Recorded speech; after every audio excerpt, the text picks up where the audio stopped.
Hello guys, कैसे हैं आप लोग? आइए आपका स्वागत करते हैं आपके इस प्यारे यूट्यूब चैनल नेक्स्ट ऑफिसर में। चलो, वो आगे डिस्क्लेमर लगा था, आपने देख ही लिया होगा। चलो, पहला क्वेश्चन ये है आपकी एमटीएस की 3 तारीख की थर्ड शिफ्ट। ओके, चलो शुरू करते बिना किसी देरी के साथ। सर, पहला क्वेश्चन है आपके सामने, A/B = 5/8, B/C = 2/6, A = 25 है, तो C का मान ज्ञात कीजिए। तो ये बताइए, यहाँ पर B जो है आपका 8 है, यहाँ पर B आपका 2 है, तो इसको 8 बना लो। इसको 8 बनाएंगे तो ये हो जाएगा 8, ये हो जाएगा 24। तो अब आपसे पूछा है A की वैल्यू कितनी है, 25, तो 5 की वैल्यू आप कहेंगे सर 25 है, तो कितना गुना है, 5 गुना।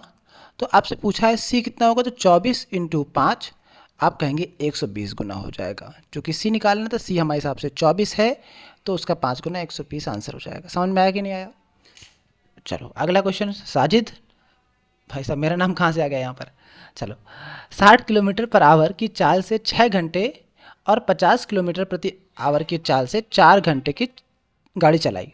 पूरी यात्रा के दौरान उसकी औसत चाल कितनी है? तो औसत चाल का जो एवरेज स्पीड का जो फार्मूला है वो क्या होता है आपका, टोटल डिस्टेंस अपान टोटल टाइम। टोटल डिस्टेंस कितना हो जाएगा? मैंने कहा देखो, 60 की चाल से 6 घंटा चल रहा है, तो 6×36 = 360 चला, प्लस का मैंने कहा 50 की चाल से 4 घंटे चल रहा है, तो आप कहेंगे कितना हो गया? मैंने कहा 5 को 20, 200, ये हो गया। टोटल टाइम कितना लगा? 6×4 = 10 घंटे लगा। मैंने कहा अब इसको इसको जोड़ लो, तो कुल मिला के 3×2 = 560 हो जाएगा। 560/10 बराबर 56 किलोमीटर प्रति आवर की स्पीड से बंदा एवरेज स्पीड हो जाएगी। ठीक है, टोटल डिस्टेंस अपान टोटल टाइम, फार्मूला ये होता है, कुल दूरी बटा कुल समय। स्थिर जल में एक नाव की चाल 17 किलोमीटर प्रति घंटा है, धारा की चाल 11 है। तो धारा की जब प्रतिकूल की बात करते हैं तो डिफरेंस निकालते हैं, तो 17 से 11 गया 6, 6 की स्पीड से चलना है आपको। ठीक है, स्थिर जल में। तो अच्छा, प्रतिकूल चाल और अनुकूल चाल के बीच का अंतर आपसे पूछा है, तो प्रतिकूल हो जाएगा आपका 17 से 11 गया 6, और अनुकूल चाल क्या हो जाएगी आपकी 17 प्लस का 11। 17 प्लस 11 कितना हो जाएगा? आपने कहा 28, और 28 से 6 गया तो आप कहेंगे 22 आपका आंसर हो जाएगा। मैंने सिर्फ यहीं तक पढ़ा था, आगे क्वेश्चन पढ़ा तो पूरा समझ में आया कि दोनों का डिफरेंस पूछा है। अगला क्वेश्चन है आपके सामने, डी अकेले किसी कार्य को 20 दिनों में कर सकता है, ई अकेले उसी कार्य को 25 दिनों में कर सकता है। यदि 8 दिनों तक साथ मिलकर कार्य करते हैं तो शेष रह गए कार्य का क्या करना है? शेष रह गए कार्य का कितना अंश है? ठीक है, सबसे पहले ये बताओ कि एक कर रहा है 20, एक कर रहा है 25, तो इनका एलसीएम लिया, हमने कहा ये हुआ जाके आपका 100। तो 20×5 = 100, 25×4 = 100। दोनों मिलकर 5×4 = 9 यूनिट से काम करेंगे, 9×8 = 72 काम हो गया। ठीक है ना, तो शेष रह गया कार्य कितना है? तो मैंने कहा 72 हो गया है 100 में, तो आप कहेंगे 28 बचा है आपका। ठीक है, तो 28 काम कितना टोटल काम में शेष रह गए, कार्य का अंश कितना है? तो 28/100 काम टोटल था, 28/100 काम हुआ। तो मैंने आपसे कहा अब इसको काट दो, अगर कट पा रहा है तो 7×4 = 28, और 4 से कटेगा 25 बार, तो 7/25 काम बचा है अभी। चलो आंसर हो गया 7/25। चलो अगला क्वेश्चन आपसे पूछ लेता कि एक निश्चित धनराशि पर 2 वर्षों का 3% ब्याज, साधारण ब्याज पूछा है ना, और चक्रवृद्धि पूछा है। देखो 3 वर्ष में अगर साधारण ब्याज निकालेंगे तो 3×2 = 6, सीधा मल्टीप्लाई कर दिया, 6% ब्याज मिलेगा। अगर चक्रवृद्धि ब्याज, अगर आपसे पूछे चक्रवृद्धि और साधारण ब्याज में 90 पैसे का अंतर है, अच्छा, और अगर 2 वर्षों के लिए आपसे पूछे कि क्या नाम है 3% का सक्सेसिव कितना होगा, तो आप क्या कहेंगे? 3 + 3, देखो कैसे निकालेंगे, 3 + 3 + 3 × 3 × 100, ये सक्सेसिव निकालते हैं। इसे चक्रवृद्धि ब्याज का परसेंट, 3×3 = 6 निकल आया, और 3×3 = 9/00, तो 6.09% आपका वो आ गया CI का परसेंट। अब इनका डिफरेंस निकालो तो कितना है? 0.09% आपका डिफरेंस आया है।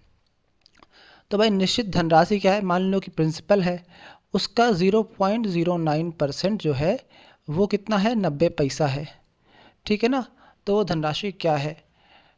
ओके, तो मैंने कहा ठीक है, कोई दिक्कत नहीं है। अगर देखो देखो सबसे पहले 9 से 9 काट दो, कितना बचा, यहाँ बचा 10 और यहाँ बचा कितना, ये 90 पैसा है ना, तो इसको पहले 100 में कन्वर्ट कर लो, मतलब इसको भी रुपए में कन्वर्ट कर लो। ठीक है, तो अब ये रुपए में हो गया, तो 100 से 100 कट गया और ये आपको बचा 10 और ये 00, तो कुल मिला के पी बराबर कितना हो जाएगा 10 बटा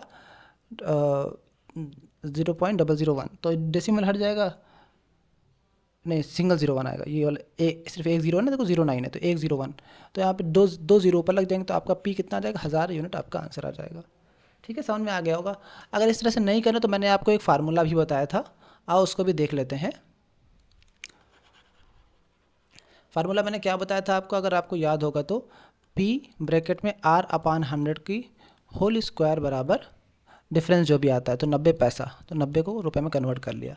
तो P आपको निकालना है, R पता है 3, ठीक है ना, ये 2 साल के लिए फार्मूला होता है, ठीक है ना, तो 3/100 इंटू 3/100 बराबर कितना हो जाएगा 90/100, तो 100 से पूरा पूरा कट गया और 9 से मिलके ये कट गया 10 बार, और 10 इंटू 100 बराबर कितना हो जाएगा, P बराबर 1000। तो एक तरीका तो ये वाला है आपका फार्मूला से।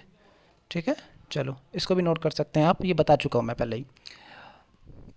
45% ऑफ 60, 16 पन्ना क्या नहीं, मैं सॉरी 16 नहीं है, 15 छक्का 90, ठीक है ना, प्लस का, और ये कितना है, देखो सबसे पहले देखो सब में प्लस प्लस लगा है, तो सबसे पहले 841 में सब ये भी प्लस होना है, ये भी प्लस होना है, तो कभी 845 से कम नहीं हो सकता, तो ये दोनों खत्म हो जाएंगे। अब 841 में 90 ऐड करोगे तो ये कितना हो जाएगा, 9 4 13, 930 के आसपास तो यही पहुंच रहा है, तो भाई 888 कैसे हो गया, 958 राइट आंसर। बाकी सॉल्व कर लेते हैं, आओ 45% निकालना है आपको, तो पहले 50% 30 हो गया, 5% 3 हो गया, तो 30 माइनस 3 कितना हुआ आपका, आपका 27 आ गया। समझ में आया कैसे निकाला मैंने, बस अब जोड़ना बचा है, तो 7 और 1 8 हो गया, और 4 और 9 13, 2 15, 1 कैरी, और 8 1 9 हो गया, सिंपल सा तरीका। फिर से देखो 45% कैसे निकाला, पहले 50% निकाला, फिर 5% निकाल के आधा मतलब सबट्रैक्ट कर दिया। चलो अगला क्वेश्चन की ओर मूव करते हैं। यदि रोहित 880 रुपये में एक पुराना बल्ब खरीदता है, 120 रुपये उसकी खर्च करता है मरम्मत में, किस में खर्च करता है, मरम्मत में खर्च करता है, तो आपसे कहा है तो वो इसे 800 रुपये में बेच देता है, तो हानि प्रतिशत क्या हुई। तो पहले 820 खरीदा था, 120 रुपये और लगाई, तो कुल मिला के उसे कितना रुपये खर्चा कर दिया बंदे ने, 1000 रुपये में। बेच कितने में रहा है, 800 में, तो मैंने कहा 200 रुपये उसको कम मिल रहे हैं, तो 200 किस और सीपी कितना था आपका क्रय मूल्य, तो आपने कहा 1000 इंटू 100%, बस सवाल हो जाएगा। 2 जीरो से 2 जीरो कट गए, 1 जीरो से 1 जीरो कट गया, आंसर आ गया 20%। अगला क्वेश्चन है 8वां, यदि किसी वस्तु के क्रमागत 20% और 30% की कमी, ठीक है, डिस्काउंट मिल रहा है, तो वस्तु में एकल कमी, तो सबसे पहले फार्मूला मैंने बताया था ना, ए प्लस का बी, अगर डिस्काउंट वाला डायरेक्टली फार्मूला याद करें तो आप माइनस का ए भी याद कर लो, नहीं तो फिर एक फार्मूला ये भी है, ए प्लस का बी प्लस का ए बी अपान 100। ठीक है, जब आप प्लस वाला साइन लेते हैं, ये आपका सक्सेसिव का फार्मूला है, इसमें लेकिन आपको विद साइन लेना पड़ेगा। कैसे, विद साइन, मैं ये बता चुका हूँ ना आपको, ठीक है ना, नहीं देखा तो आप पूरी प्लेलिस्ट देखिए, आप बहुत अच्छे अच्छे क्वेश्चंस हैं उसमें, आपको सीखने को बहुत कुछ मिलेगा। ठीक है ना, अब लेकिन ये समझा चुका हूँ मैं, और इसको समझते हैं आप कैसे करेंगे, बिना साइन के यहाँ रखेंगे, इस वाले में विदाउट साइन रखेंगे। चलो आओ देखते हैं विदाउट साइन कैसे रखेंगे। मैंने आपसे कहा आओ बिना साइन के अगर मैं बात करूं, तो ए कितना है 20 प्लस का 30 माइनस का 20 इंटू 30/100, 2 जीरो से 2 जीरो कट गया, तो 20 30 50 माइनस का 6, आप कहेंगे कितना हुआ, 44% आपका आंसर हो गया। ठीक है, चलो अगले क्वेश्चन की ओर मूव करते हैं। एक बेलन और शंकु की जो त्रिज्याएं हैं, उनका जो अनुपात है वो इतना है, उनकी ऊंचाइयां, यदि उनकी ऊंचाइयां बराबर हैं, तो आपसे पूछा है कि ये बताइए कि आपसे ये पूछा है कि उनके आयतनों का अनुपात क्या होगा। देखो ये बताओ कि आयतन का फार्मूला क्या होता है। बेलन का आयतन का फार्मूला होता है कितना, πr² h, और इसका फार्मूला होता है 1/3 πr² h। ठीक है ना, अब देखो h तो बराबर है आपका रेशियो, ठीक है, ऊंचाइयाँ बराबर हैं। अब ये बताओ कि यहाँ पे पाई से पाई भी कट जाएगा आपका, ठीक है, अब बचा आपका कितना, r², यहाँ बचा, तो इसका कितना है 3 है और इसका 1 है, तो 3 का स्क्वायर 9, रेशियो यहाँ पे बचा 1/3 इंटू इसका हो जाएगा 1 का स्क्वायर 1, तो कुल मिला के यहाँ पे 3 नीचे से ऊपर पहुँचेगा, 27/1 आपका आंसर आ जाएगा। अगले क्वेश्चन की ओर मूव करते हैं। ए अकेले किसी कार्य का आधा भाग 150 दिनों में करता है तो पूरा भाग कितना दिनों में करेगा? 300 दिनों में पूरा करेगा। 50 दिनों के द्वारा ए के द्वारा कितना प्रतिशत कार्य पूरा किया जाएगा?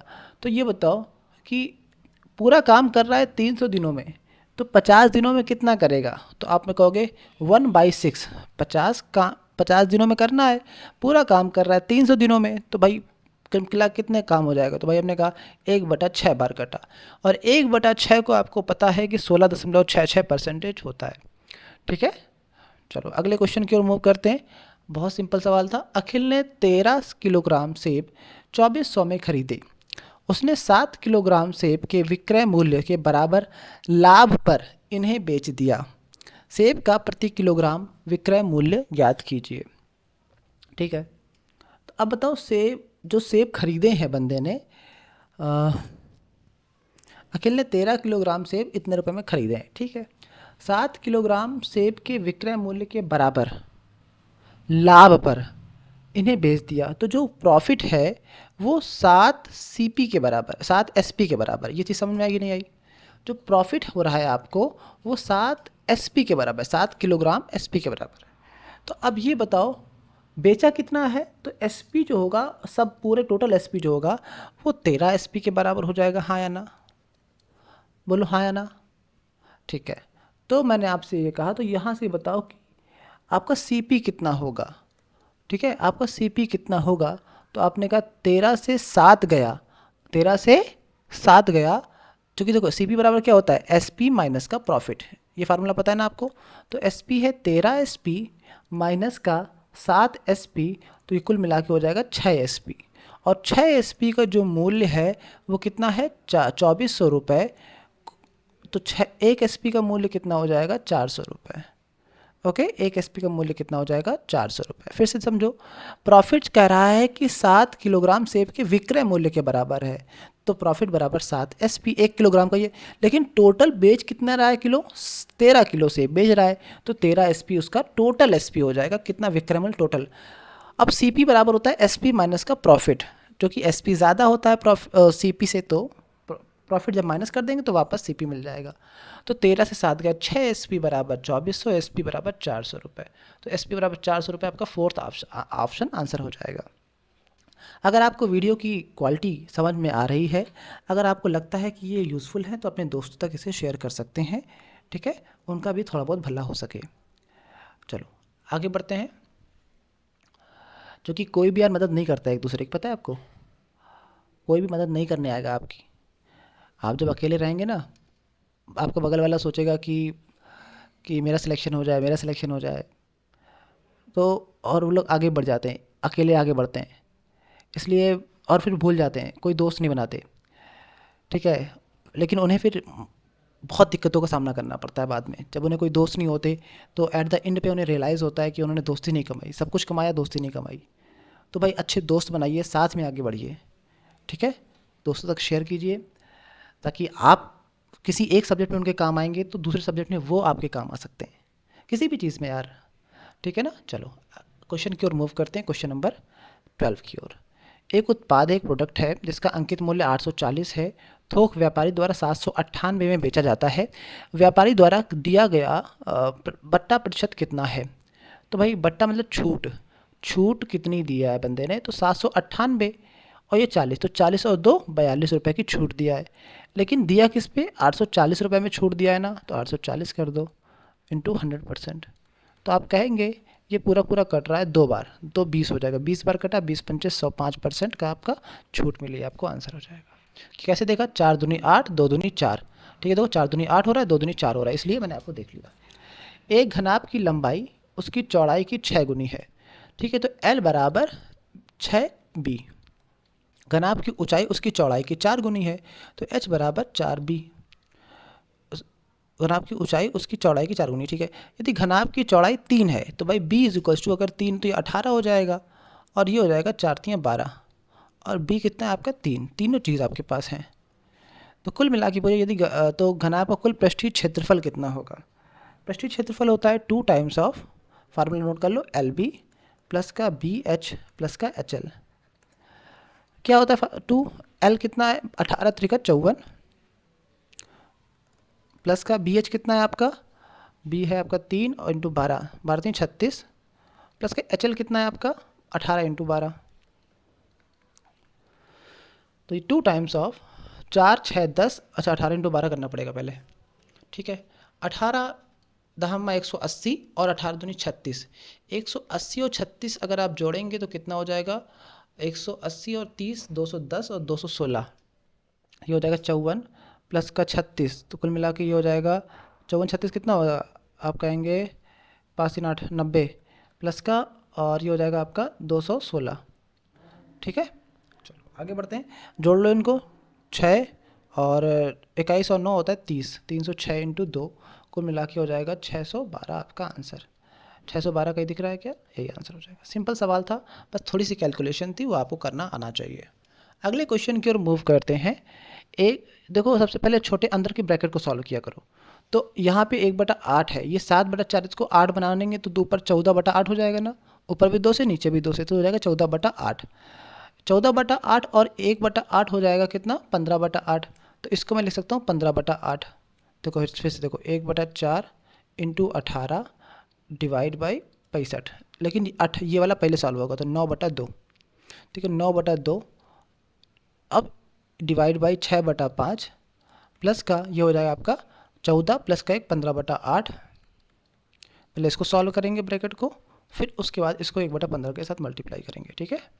चलो सॉल्व करो, मैंने कहा इसको पलट दो, 6/5 को पलट दो तो ये हो जाएगा 5 ऊपर 9/2 इंटू 5/6 प्लस का 15/8, ठीक है, इंटू 1/15। अब देखो काटो इसको, 6 से काटा 2 बार, सॉरी 3 से काटा 2 बार, 3 से काटा 3 बार, तो ऊपर हो गया 3 × 5 = 15/4, 15/4 प्लस का 15/8 बरा इंटू 1/15 बाहर है। अब इनको अगर सम करते हैं आप तो कितना हो जाएगा, ये तो इसको 8 कर लो तो ऊपर 30 हो जाएगा, 30 और 15 45/8, 45/8 इंटू 1/15, तो 15 3 45, तो ऊपर बचा 3 नीचे बचा 8, तो 3/8 कहीं आपको दिख रहा है कि यही आपका आंसर हो जाएगा। क्वेश्चन नंबर 15 की ओर मूव करते हैं। 8 14 24 का चतुर्थ समानुपाती, यहाँ पे मान लेगा चतुर्थ समानुपाती डब्बा, तो 8 त्रिका 24, तो 14 3 42 आपका आंसर हो जाएगा। समझ में आया कि नहीं आया, ऐसे भी आप समानुपाती निकाल सकते हैं। चलो अगला क्वेश्चन की ओर मूव करते हैं। ब्रांड जो है, नंबर ऑफ बायर्स है, खरीदों की संख्या, ठीक है दिया है, क्या करना क्या है, ब्रांड पी के खरीदारों की संख्या से कितने % अधिक, कौन, ब्रांड आर वाले, आर आपका कितना है 415, और पी से कंपेयर करना है 400 से, तो 400 से कितना ज़्यादा है, 15 ज़्यादा है, 1500 15 बटा जिससे कंपेयर करते हैं उसको नीचे रखते हैं, तो किससे कंपेयर कर रहे हैं, किससे, पी से, तो नीचे रखेंगे 400 इंटू 100% करेंगे, 00 से 00 कट गया, 15 का आधा 7.5, फिर 7.5 का आधा 3.75, ठीक है।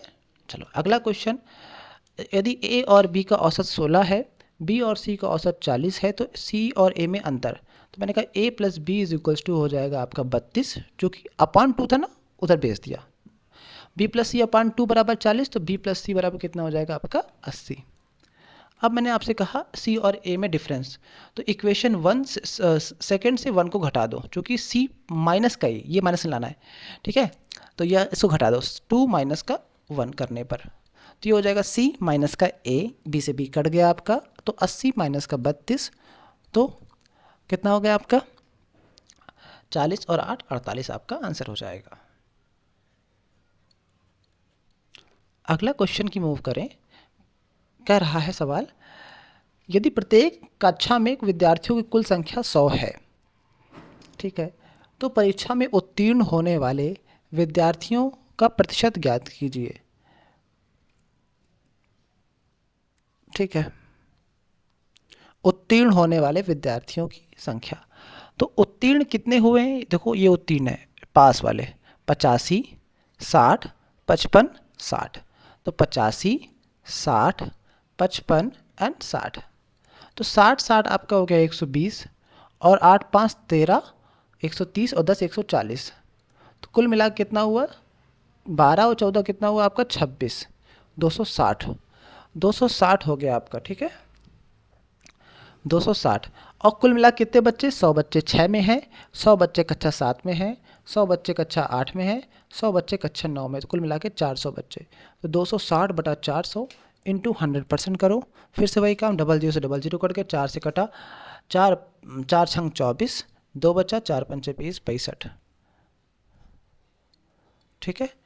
अगला क्वेश्चन है 1.05 और 6.23 का महत्तम समापवर्तक ज्ञात कीजिए।